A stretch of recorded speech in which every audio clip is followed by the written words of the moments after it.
As trainers, do you guys feel like you get the type of recognition from the media when they talk about world class? Because you hear the typical names, the Freddie Roaches and the Robert Garcias and stuff like that. Do you guys feel like you get the same type of recognition that other trainers get? Let me say this about, and I'm gonna speak about Mike. I'm gonna speak about Virgil Hunter, Kevin Cunningham, since they all here. We all came up through the amateurs together and fought wars against and with one another, not just in the States but from around the world. I watched Mike year after year after year, just like Virgil, Kevin, Nazim Richardson was another one. Bring kids up from babies, 9, 5, and 6 years old, all the way up to national championships, Olympics, world titles in the pros. So I got to validate that. If you give me already made fighters or already made world champions, this is no knock on coaches. You do what you do, and I give anybody props for doing their job and doing it well. But you cannot overlook the fact that these people created from zero fighters from ground up. From the root to the fruit, as they say. That's right, and that's Virgil saying. You know what I mean? And times we hitting them dusty roads, Mississippi, Memphis, city to city, driving.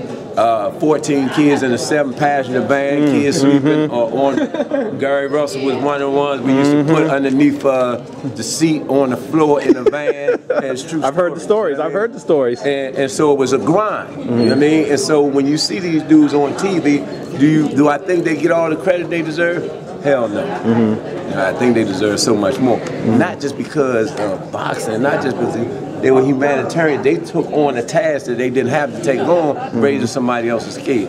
I give them all the problems in the world. That's what it's about, If once I stop having fun in this, then I'm out the door.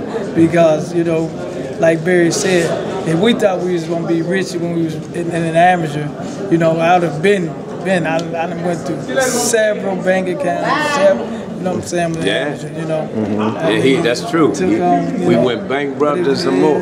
So, it's just for what we here today, just giving some just for, and it's just hanging in there, we just hung in there, that's all you can do. I want to add on to what Mike said, I forgot all about that, Mike, because we had many struggles, man, and times we didn't have money.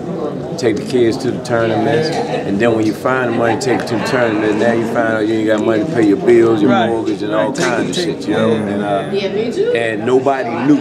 When Lamont and his brother came to the gym at 9 and 10 years old, I didn't see no damn world champion. I saw a couple of kids that needed help. You know what I mean? And even the one that I described as being the best bad man on the planet, which is Patrick Harris.